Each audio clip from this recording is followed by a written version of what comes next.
here. Alright. Hopefully we're live. I think we're here at Elm Street Creative Studios. This is the official first episode of Small Town Junkies. I'm here with Rob Graves. Rob and I have been through a lot, and we've seen a lot of life together, and we're here to talk about your story. But so with the first episode, I don't know what the fuck I'm doing. I don't know how we're going to do this or anything, but I wanted to do some traditions, and I think one of them is like I want to light a candle at the beginning of each kind of thing, just to sort of like commemorate everybody that's taken a hit, really just for everybody. But yeah, just something. That's what Mom used to do, light candles. Yeah, nice. Well, there it is. Because I just at some point was taking a Sharpie, and every week or whatever, and around the county or area, just start doing like X's or something, just so people can start to see just how many people that we've lost.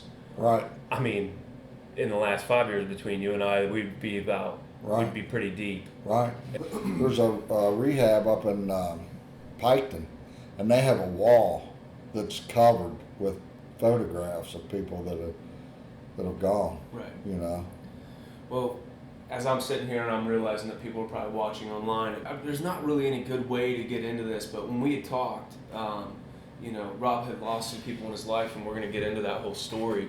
But when we talked years ago about doing something like this, and I think the idea was to tell the unbelievable stories. You know, you hear stuff in the paper, and oh man, 20 overdoses in a night, and then it just sort of brushes off the shoulder, and nobody even fucking thinks about it. Right. But I think what you and I realized that people need to hear the crazy stories. So with that said, and I'm just gonna double check. Super casual. And when I first started doing this, I thought that my story was unique. Right. But it fucking ain't. It ain't. Everybody. And we're in Southwest Ohio, and Rob's more down towards Cincinnati, Amelia, Batavia area for Claremont County, ground zero. And it is, and we're in Clinton County here, in Sabina, Ohio, and we got the same problem. And it's every state, it's every major city, it's just everywhere. So, well, let's get into it, So Rob has an incredible heart, and I've just always looked up to him and to him, and just watched him weather so many storms and just come out with a positive. But what was a storm, Yeah. I mean, where do you want to start? Maybe it's with a picture, maybe. Where do we start? I thought that it started with when my grandson got killed. I really did. I thought it started there. I had a grandson, Ian was, 2 weeks before his 3rd birthday, and a girl had been high on cocaine been on a binge for 3 days, went through an intersection and hit the car that his mother and him was in and killed him instantly. And Matt called me up. Matt was painting a house. And who's Matt? Just so my son Matt, my son Matt and Bobby. Well, Matt, that was Ian's father. And he called me up and said, Dad, Ian's been in a wreck. They're air carrying him to UC. And so I picked him up. I said, I'll pick you up. I was working at the time. I said, I'll pick you up. And we beat air care down to the hospital. And, I just told Matt on the way down, I said, it's in God's hands. Whatever happens, it's in God's hands. Right. And I thought it all started there, you know what I mean? But it didn't start there. It was... Where to start? It started, the boys, we were coming home from they were coming home, they were in a different vehicle, and they were coming home from a friend of mine's daughter's graduation party, and a girl slammed them in the rear end at the stop sign, and it was in a wreck. And, being the young entrepreneurs that they were, somebody told them that they could, might make some money if they, a little bit of neck pain is worth 10 grand, And, but if you've got neck pain, you've got to have a doctor. So that's what started. They started going to the doctor, and that's where you really think that's kind of. Oh yeah, and I didn't realize it. My daughter April, I've got a daughter, and April told me. She said, "No, it didn't start with Ian. It started with the opiates. Right. Both of them in the beginning, Matt was a union painter. Bobby plumbed. He worked at Christ Hospital. You know, they were great kids. Workers, you know, great all their guys. whole lives. You I know, mean, and so you know, they start going to the doctor and they get the pain meds. You know, and then they take them for a while, and you know, just don't cut it. So then they start crushing them, snorting them. yeah. And then that changes everything. It really does. You know, it just changes everything. And then from that, they go to methadone clinics, you know, start showing up late for work. You know, like I tell April, I said, you know, the hardest thing I had to do was tell my wife that Ian had gotten killed. Because when I told her that, the life just went out of her. I mean, I just seen it. You know, she screamed and it was gone. Only you know, a thing a mother or a grandmother exactly. could understand. Right. You know, I mean, I think as men we grin and bear a lot of things. You know, but right. And and I tell you know, I speak. You know, I'll speak to whoever listens to me. You know what I mean? I go to churches wherever. Doesn't matter.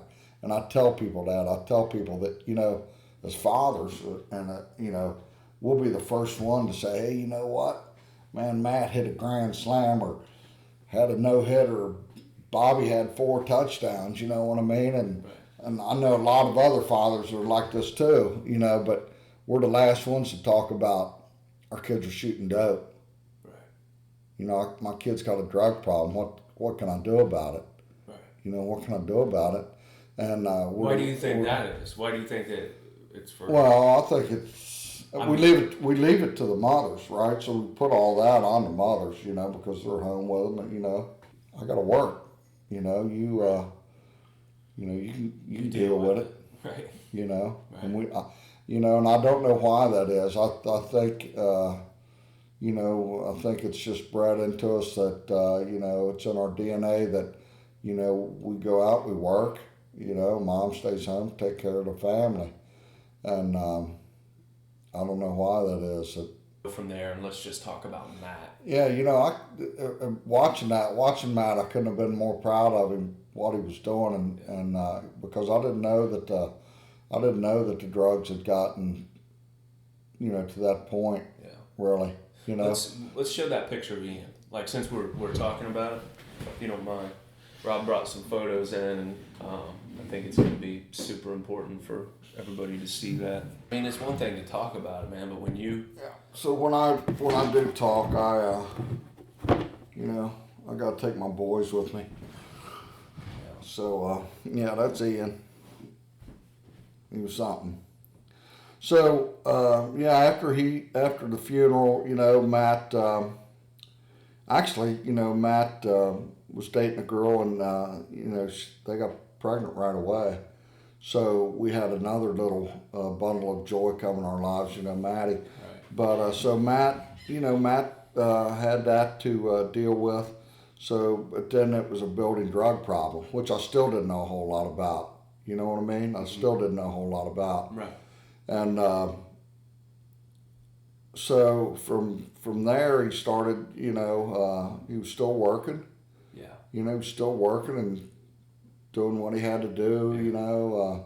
The relationship with Maddie's mom, you know, it was off and on, you know, but he was trying to work on it, you know, but it was just, looking back, you know, he just had so much luggage from this that it was hard for him to build that relationship, right. You know, but the relationship between him and Maddie was growing, and you know, well, it was a great thing. Right. You know, but still. So having a kid after losing a kid was a major positive.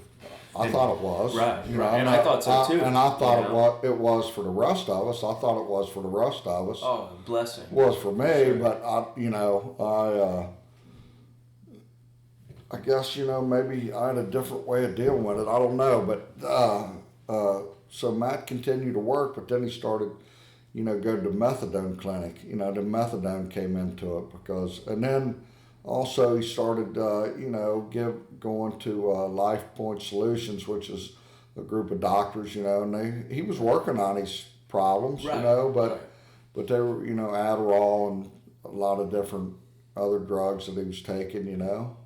Yeah, and the drugs that people don't realize what it's really doing to them chemically, and they're taking them down a road they don't even see themselves going. Exactly. And then here he is on, you know, trying to get treatment with methadone, and they're doing a lot of different things now, you know, that might have even been a better solution, but it seems like the methadone didn't help. It only kind of he got addicted to methadone. Right, exactly. Right, and that kind exactly. of Yeah, he went to, you know, got heavier in a him way. and you know, they would go to the methadone clinic. Like I said, he was a union painter, so he'd have to be at work at 7 o'clock in the morning. Right. Well, to be the first one in line at the methadone clinic in Lawrenceburg, he'd get there at midnight and sleep in his truck, be the first one in line at 6, and then go to work. Right. You know, sometimes he'd make it to work, but the methadone got him down. You know, it just put you to sleep. Sure.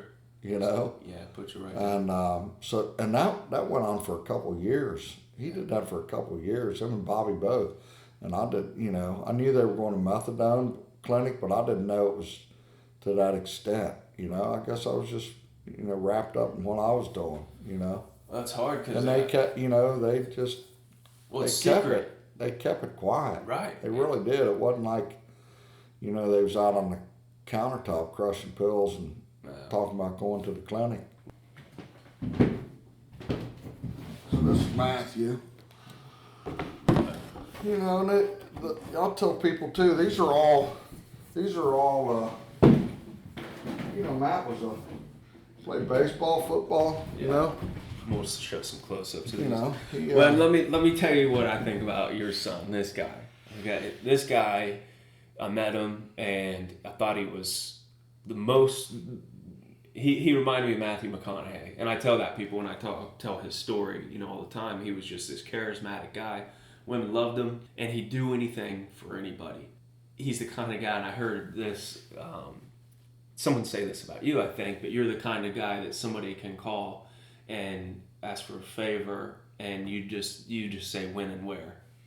You never ask what, you know, and that was him. Right. You know, he's gonna help me fall major Right. trees and do all kinds of hardcore work and help in painting and demoing a house and whatever you needed. This guy was there, you know. So his character was one of, you know, he was loyal, he was loving, he was trusting, you know. Right. So it's hard, you know, to hear where. And I tried to instill that in him. You know what I mean? I tried to instill in him and Bobby both. And you know, really, the only thing when our time on this earth's over, the only thing you got is your name. That's all you got. Right. You know, so it really depends on how you treat people through life and what you do, and you know, and you confront them about it, and they just think you're full of shit. Oh yeah, you know, or it's I'm just tired. I just don't feel good. You know, or it's my medicine. You know, it's my medicine. Right, it's my medicine. It's my medicine. I hear that all the time. It's my medicine. You know, and I mean, you're not wrong, but you made yourself sick with that same medicine, so right. Something's you gotta flip right. it. Right. All right, so he's in methadone clinics. He's in methadone, yeah, you know, and things just started going south. But he's raising his daughter, you know what I mean? He's you know, doing the best he can there, and actually that was just the best. And you know, we thought that was, you know, we thought that Maddie was gonna pull him through, and that was a lot of pressure to put on a little girl. Right. But you know, she did play a big part in his life. You know, I think if Maddie wouldn't have come along, I think, you know, he would Things have been a lot quicker. Worse, faster. Yeah, I think so. So he was doing good, and then you saw the turn. He just started going downhill. You know, work. You know, he started, you know, missing work, and you know, finally, you know, he started missing work, so he couldn't, you know. He had gotten laid off, so now they started trying to do the old thing. He's living in my house. Yeah. Him and Bobby both were living in my house, and then, but finally it got say, you know what, you need to move out. So he moved to Mom's house, which was right next door. Right. You know, and he was helping them out. You know, he cut the grass and do all that stuff, and he's picking up side work, so he was staying afloat. But the methadone is $20 a day, Right. 7 days a week. And if you don't have a job, and $20 is hard to come by. And they you get your take homes. But I tell people about the methadone clinic. There's a show, Seinfeld. Seinfeld did an episode on the soup Nazi. Yeah. And the methadone clinic, I've been to the methadone clinic. I went with both of them, to check it out, see what it was all about. Yeah. And I tell people it's like the soup Nazi, that Right. you go, you stand in line. If you talk about anything, you start any bullshit, they take away one of your take homes, and you got to start all over again. And that's how it is. It's just a big vicious circle. And so, did it get to a point where he got off the methadone? Well, it got to the point where he couldn't afford it or go, right, or exactly. the soup Nazi was $20 a day, not happening. $20 a day, and a $5 hit of heroin. There's a big difference, because he wasn't making any money. Right. And gas to Lawrenceburg every day.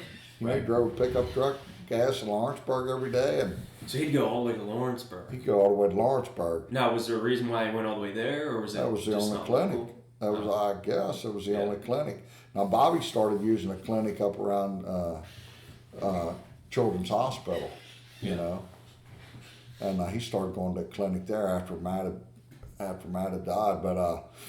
But yeah, so all right, so it's cheaper. So here we are, probably the hardest part. Where do things escalate so fast? There's something clicks in the brain. I don't know what it is. I've been survivors of suicide, and so there's something in the brain that clicks. But I know Matt. He I don't know how long before his death he started using heroin. A few months, I'm thinking. You know what I mean? And he stayed with the pain pills. Right. And he was crushing pain pills, doing a lot of pain pills, and then he started using heroin.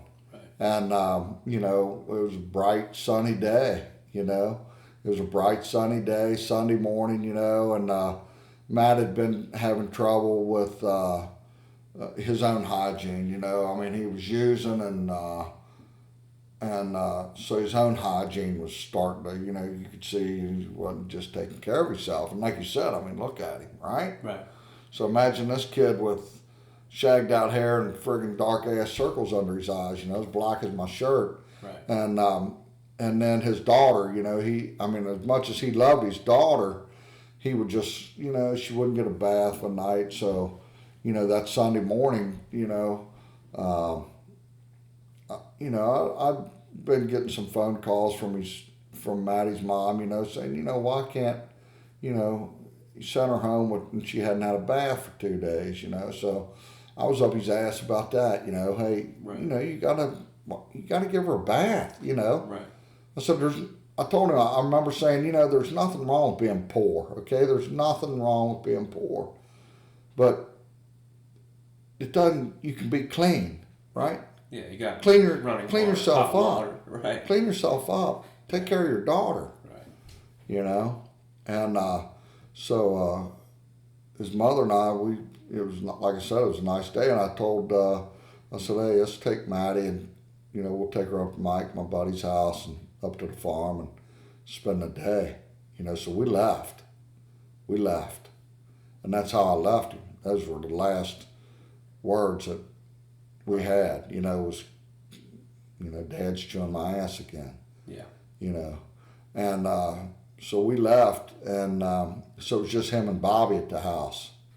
And I think they had gotten into a little altercation, about, he had jumped up and took off, and they were supposed to meet a tree guy at my house, and Bobby thought he was slacking, and slipping out. But actually what he had done was went into my room and got my 38, and my mother lived right behind us, and he had got my 38, and probably the whole time Bobby's chewing his ass, they're probably fighting, but Bobby didn't know he was getting a gun, right?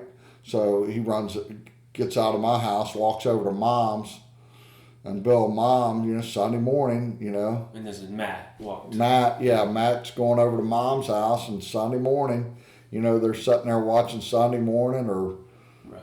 whoever, Right. and says goodbye to his papa and walks past Mom and says bye to his grandma and that he loved her and walked outside and shot himself twice in the head right in the front yard, right in the frickin' driveway, And I remember getting a call. Bobby called me. We were on our way to Bethel. We hadn't been gone friggin' 20 minutes. We were. Right. And I remember getting that call.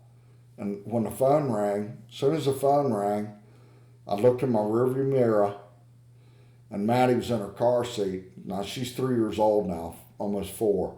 And she's in her car seat, staring me right in the eyes through the mirror when Bobby's telling me that Matt just shot himself. Right. So I've got that. Kim's sitting next to me, his mother, and Maddie's staring at me, and I'm thinking, where do I start? What do I do? What do I do now? So I told Kim, I said, something's happened, we gotta get home. And Matt's daughter. Matt, yeah. And she's looking at me the whole time like she knows something's wrong. I can tell by the way she's looking at me, she knows something's wrong. So I turned around and I called Jennifer, her mother. I said, hey, you need to meet me. Something's happened to Matt. I'm trying to talk on the phone so Matt, he don't hear me. Yeah. And then... and did Kim know? Did you tell? Yeah, she Kim. knew. I didn't tell her, but she knew. Yeah. I just... Yeah. I said, it's bad. She knew. So I dropped Maddie off, and made it home. And when I got home, I went over to Mom's house, and there Matt was laying there. There was a cop was already there, of course, and there was Matt laying in the driveway with a sheet over him. Nothing sticking out but his shoes, his feet, and yeah. So that's that. Can I ask you this? And I think people would really want to know this. It's like, well, what did that feel like? It was like the worst thing. Because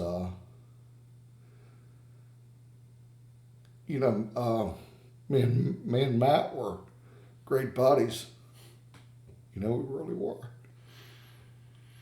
And to see him there like that was just, it was unbelievable. It was just, just to see him there and then to know what, my mother was sitting right in the house. And to see that. And then I remember, going up to the cop and asking the cop, I said, what can we do? What do we got to do? And he said, well, we got to wait on the coroner. Right. And then he asked me, he said, do you want the gun back? I said, really? You want me to, you want to give me the fucking gun that my son blew his brains out with? You want to give me that gun back? What kind of question's that? Yeah. Right? Too soon is what they would fucking say. Right. And that's within minutes of that all happening. I'm still standing in the driveway. And who knows how to go through something like that? I mean, nobody, there's no fucking book. Who knows? For that one. So then it was a tough situation because, like I said, Matt and I were tight, and to see that was just it was tough. It really was, and so then the next few days are, how that is. You got to go through the funeral. Yeah, and I think, first off, I want to tell you I love you, and I'm sorry, that you had to even that happened the way that did, and everything up to this point, and you know, the funeral was awesome, and some people that are watching this are gonna know, but like Matt had called me a few days before, and I won't go too into this, but and then then the next thing I heard after him and I trying to connect probably a week before was that news, Right. and it killed me. I couldn't believe it. Because I had called when Ian died. I called you and I said, or maybe Matt called you to get Ian's song written. Right. Right. Yeah. I So don't know how that was, right? I don't know how that went down. yeah. So people know that watch this. I'm a songwriter, you know, and some people are going to know the artist's name's Graham Bell Fisher. But I had always so Ian's song for Ian's funeral, I wrote a song, and then for this, I wrote a song, and I'd never really done that before, you know, too much, you know. But I remember calling you and saying, hey, you know, you got to do it again. Got to do it again. And you're like, and we're not even done with the story yet, you know. That's what people watching. You don't even know that there's not. We're not even halfway there.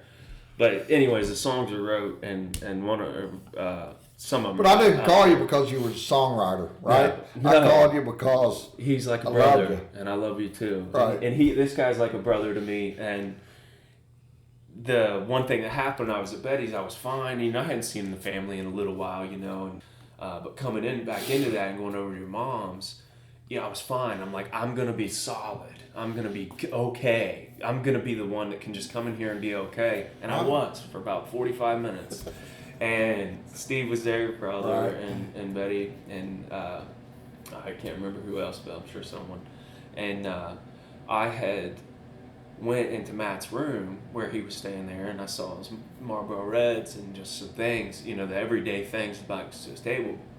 And I walked out, and I just remember getting lightheaded and starting to feel the dread. I mean, it was dread, it was tragedy. And my knees went, and I fell, like almost, I mean, to one knee, then down, and I couldn't breathe. And I mean, I'd crumble in front of everybody, you know, and I went in trying to be so strong.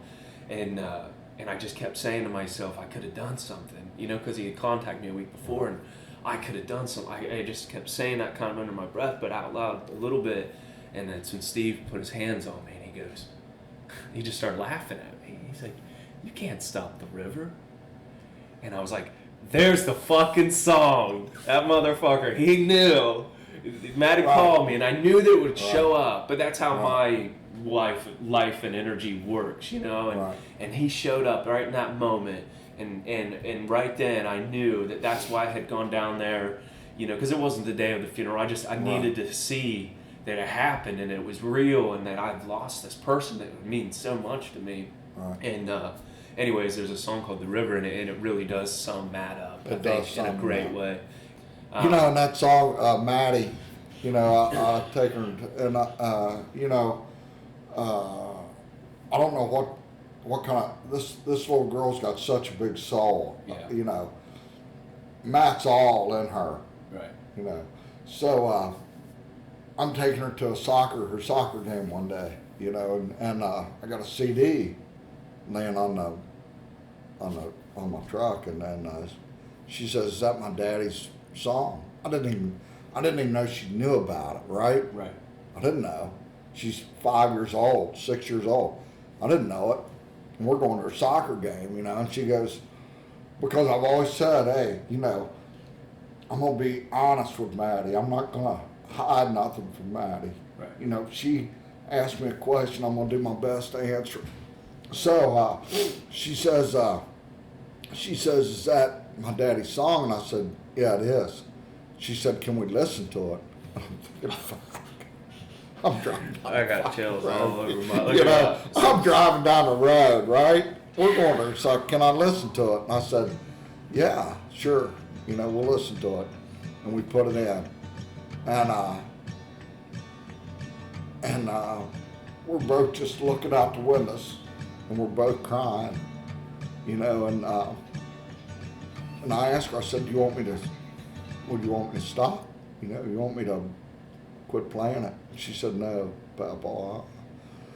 And we must have listened to it 3 times on the way to the soccer game, right? And And I'm thinking, how's this little girl gonna play? I mean, I'm a freaking Right. basket case, right? I'm a basket case, and she's crying. How's she gonna play? But you know what? It just disappeared from her, and she just went on with it. She played. You know. But it has meant a lot to a lot of people. It really has. It's taken a life of its own, and Right. taken on a life of its Right. own, you know, Right. and So Matt was Matt was cremated, and we buried him with his son Ian. yeah. You know, so now, you know, Matt's gone, and you know, we're dealing with that, and had some heart problems. You Okay. know, Yeah. and my wife of 35 years. This was a few months later, and Kim, we've been married 35 years, and she came to me one day and said, you know, I just can't stand the pain no more, and I'm leaving, and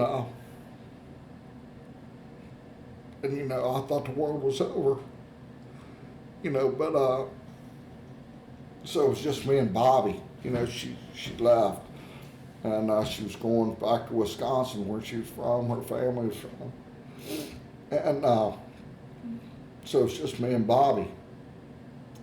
And I remember saying, you know, when April, my daughter, she had come down, Bobby was there, and Kim, you know, she was telling us all that she was going, and it was just total chaos. I mean, I'd friggin' lost it, you know, and like I said, you know, I can't leave, you know, where am I supposed to go? I've been in the same house since I was friggin' 6 years old, raised my family there, Right. you know, so it's all there, can't leave. But so she left, and it was just me and Bobby. Bobby was at home. And Bobby's your youngest son. Yeah, Bobby's my youngest son. And here, So yeah, so that's Bobby.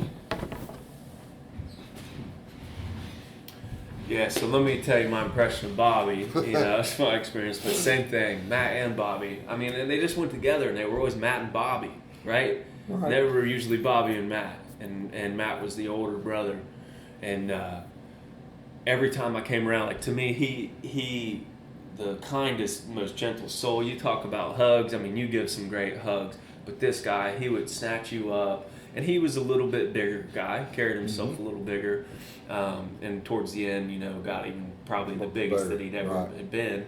But he's got this Brad Pitt thing kind of going on, you know. He's just real handsome guy, and again, the same type of character, would do anything for anybody, a worker, you know, all these things.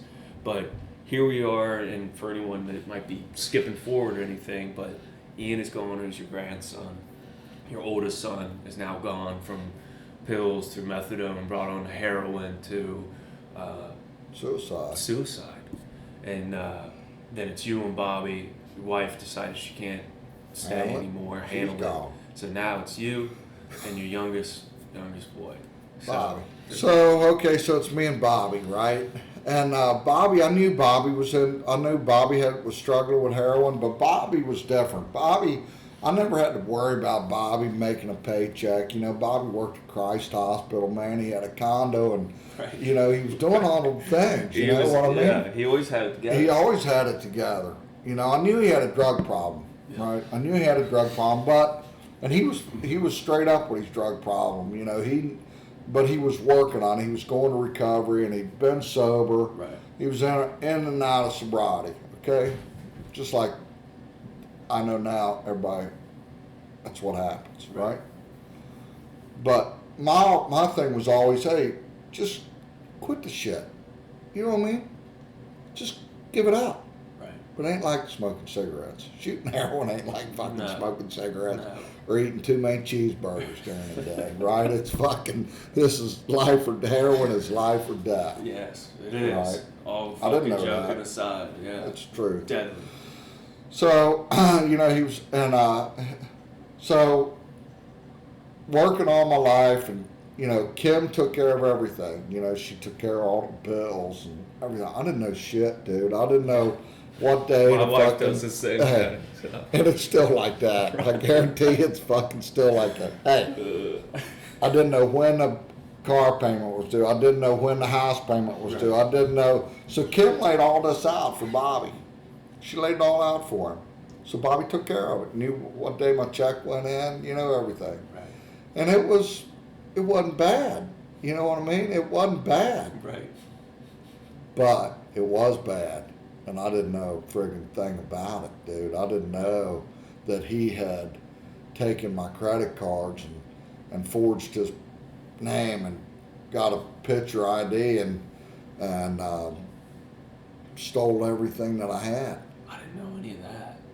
I didn't know it. Yeah. Matt did the same thing. You know, his mother caught him, you know, throwing pawn tickets in that where he had stole his grandmother's wedding ring. You know, I mean, this drug drives you to things that they do that you'd never know. Right. You'd never think that they were capable of doing that. Especially You these know? guys. Especially Especially as these good guys. as these guys. Yeah. So he had taken, and I didn't know it. I didn't know none of this till after he died. I didn't know it. So, but, he was paying the bills, man, and it was, me and Bobby. Right. It was me and Bobby. Watch football. So. But I knew that he had a problem. He came in one day and, or he didn't come in. I told him, I finally told him, I said, Bobby, I said, I'll give you a place to live, okay? I'll give you shelter and I'll give you food, but I can't do any more because I know where it's going. You know what I mean? And I couldn't have him thrown in jail. I just couldn't do that. I should have. And I tell people, parents, you need to have them put in jail. Maybe that'll be the thing that will make them realize the bottom, right? The bottom. But it ain't the fucking bottom. Dude, it ain't the bottom. But I couldn't do that. So I come in one day, he's laying on the couch, and I noticed he had big arms anyway. They were big. Because he probably weighed, during the end, he would probably weighed close to 275, 250, he a big boy. Yeah. But I said, what's wrong with your wrist? Swelled up. He said, I fell on it. He's laying on the couch, couldn't move off the couch. He had urinated on the couch, man. He had passed out, and fucking urinated on the couch, and just things were going bad. And I grabbed, he had a shirt, long sleeve shirts, dude. They love long sleeve shirts because it hides everything. And I grabbed his shirt, pulled it up, and he had a hole in his arm, big around, all festered up, where he got infected. So I took him to the hospital, and they just tried to, said basically we're just trying to save his arm, and they did. But so things were going good. Things were going good. I knew that he was struggling, but he would go to, he was working on his own sobriety. Life Point had put him, they were starting to, Life Point was changing over, and Life Point is a recovery center in Claremont County. They do a lot of great things. And Bobby was helping them out, trying to get one-stop shopping. You could go there, all your doctors would be there, your medical doctors, your psychologists, everybody would be in one place for these people. Right. Amazing. That's great. And he was doing good for that, And so everything, like I said, everything was going good, man. And he was going to go out. It was a friend of ours' birthday. And he never did do anything. He never did do anything because he didn't have no money, right? So he was going to go out, It was a friend of ours' birthday. And so he came home, and he said, hey, man, he said, I went up to Flip Daddy's or somewhere, got a hamburger, and you want some of it? And I said, no, I was sitting there watching TV, no. He said, well, I'm going to go take a shower. He said, I said, well, that's cool. He was going out, I was happy about that, that he was going to go do something. And I sat there, man. It was like 10 minutes, 15 minutes. I don't know. But he never did come back out. And so I got up and checked on him. I went back and he had his own bathroom. And I went back and knocked on the door, yelled at him. Nothing happened. And I knew it. Right then. You know, fucking knew it.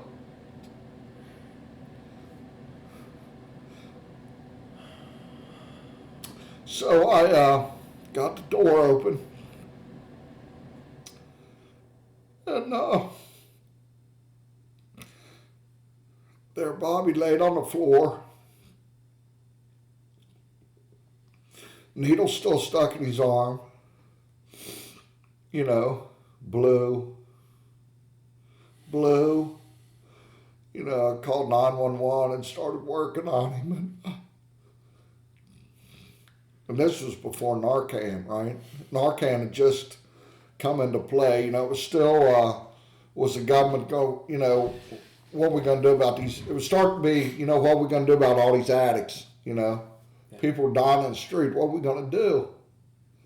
Well, this miracle drug Narcan, man. But, you know, it was like friggin', who knows where to get it. So it just started in northern Kentucky, you know. So there's Bobby laying there on the floor. And I called the ambulance, you know. And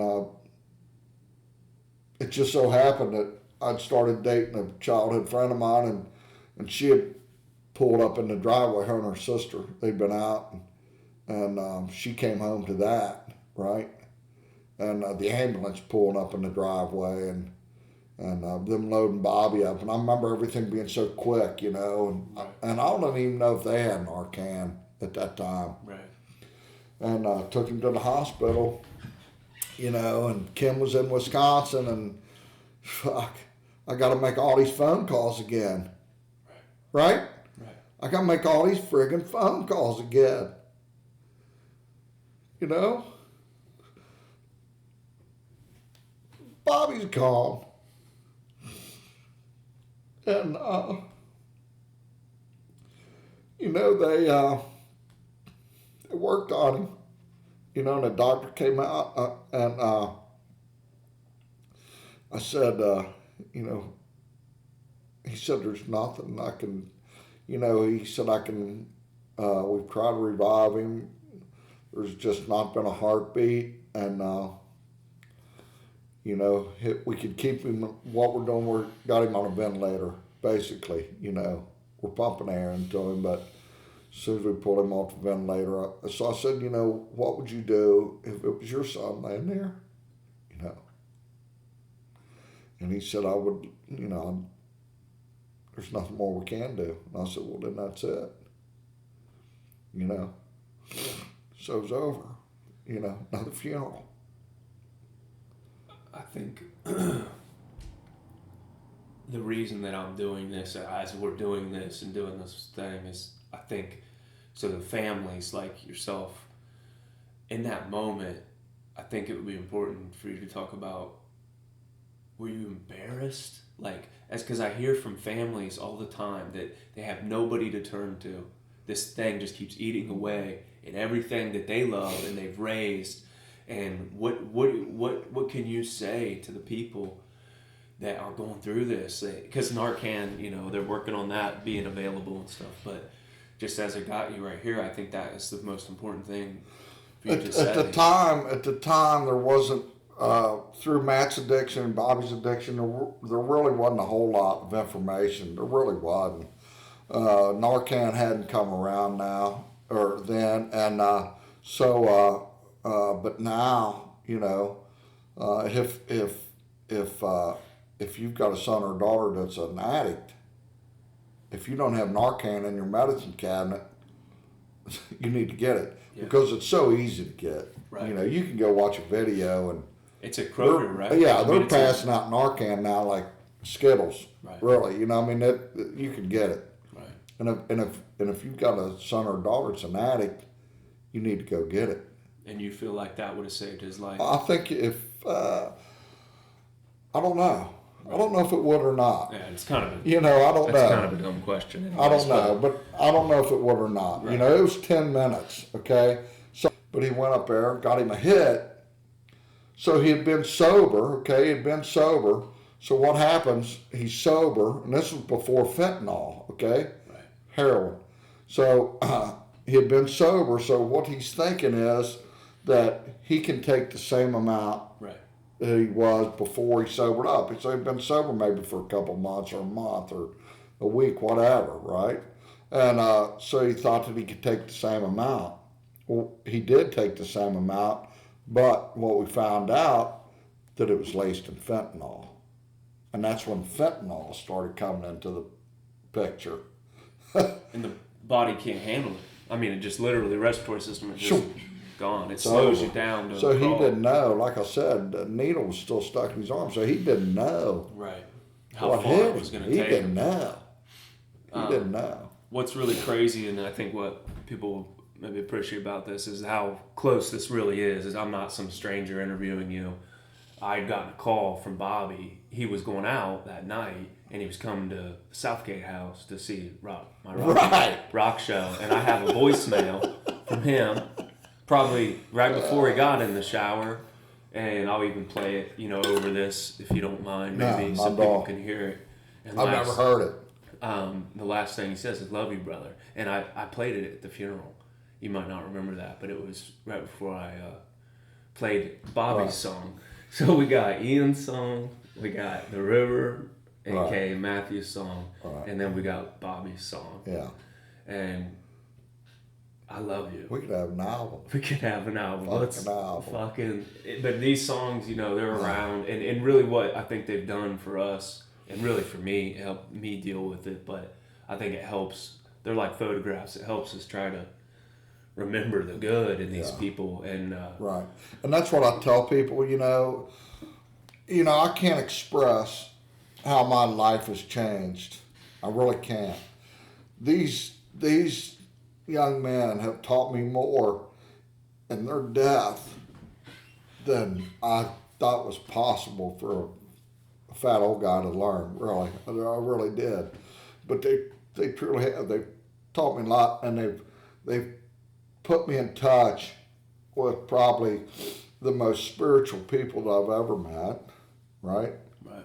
There's a group of women that I hang out with, a little group called Solace in Claremont County, and these women just took me in, and they took care of me, and they took care of my soul, really. And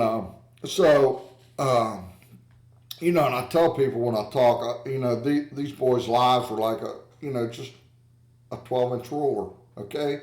Imagine it like that, hey, 11 3/4 of their life was great. They did all the things. They went to church, they was baptized, they played ball, they did all the right things, they loved the girls, and, they partied, like, they did all the things that they did. Right. But that last 1/4 of an inch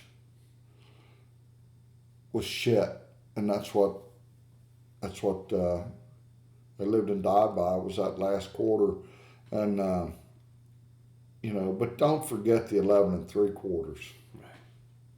Don't forget that. Right. Because they you just can't forget it. Well, that is the story so far, and I think that people watching this, I hope you understand, what we're talking about, and really what we're talking about. I'm gonna pull Ian's out. We're talking about 3 lives. Yeah. And if you want to set Ian in front of them, that's fine.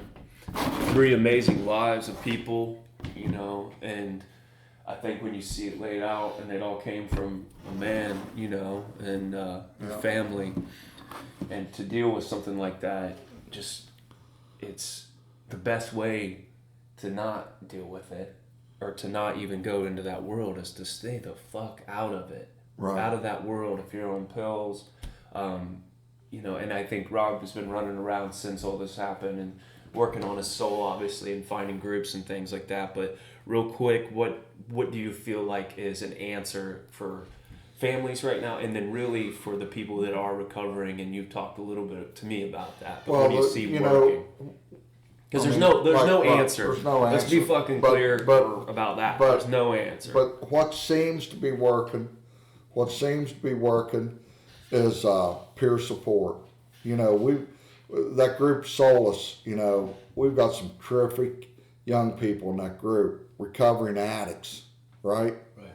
And I go to them, I tell them this, you know, I tell them this all the time. There's two girls especially, Rhonda Burkmeyer and Christy Mudd. Yeah. I think we're going to try to have them on here. And hey, I tell them all the time, I said, you know, looking at you girls, they're both recovering addicts. I said, looking at you girls is like, that's what I wanted to see in my sons. That smile back and that gleam in their eye. Right. So what they've done is they've actually gone to work for the county in a peer support system. So I can go and I can talk in front of people and I can tell them my sad ass story, you know what I mean? Right. And I can tell them all the things that's happened to me. But when Rhonda and Chrissy go and they talk to an addict, you know, and they say, you know, this is what's going to happen to you. You know, you are going to get sick, but you will get through it. Right. You know, you will get through it. And that's what's working. You know, they go out on, you know, they go with the police department, you know, on these follow-ups, you know, when they have somebody that ODs, you know, now they're starting to go on follow-ups and saying, okay, so where are we going to go from now? And all these places of recovery, you know, there's just so much out there now. Right. You know, but peer support, you know, having an addict, you know, talk to an addict that's been there, you know, recovered addict that's been there and done that. And it seems to be what's working. And it's not stopping the dealers. It's a conglomeration of everything, you know. But I think a big step in the right direction was doing this. Yeah. And telling more stories like this. And we are going to have the girls on, and we want to have a whole lot more stories. And I have no doubt that me and you are going to talk again. Oh, yeah, no doubt about it. As much as this is the story, what's been so cool about my work around the community and Rob's too is that there is hope. You can get through it. Oh, yeah. You know, and whether you're a family dealing with it or whether you're the addict, you know, right. you can beat it. And one way to do that is you can click below in the link on the bottom of these. I have, find an NA meeting, a right. Narcotics Anonymous meeting, and then a ton of hotline numbers right. and things like that. So, Rob Graves, you're like a brother to me. I love you. You're family to me. Yeah. These guys are like brothers to me, and they're right here. Right. They're the ones they're making right this here. happen. You know what I mean? And you know, things do get better. You know, I'm messing. Fuck yeah, every day. But you know, just get out there and talk to people. You know, just get out there. Don't shut yourself up in a room. You know, I tell people life's like a door, man. You either decide to go through that door or you don't. You keep looking back and you can't look back. Right. Can't look back. Right. Well, thank you. And to all you out there watching, thank you. And that's the Small Town Junkies. That's it. That's it, ain't it? Well, you know, and life does get better. Yeah. You know, I can't tell people how life's changed, you know, because it really has. Next message. Hey, Jeff. Bobby. If you could, call back today. I heard you got a check tonight.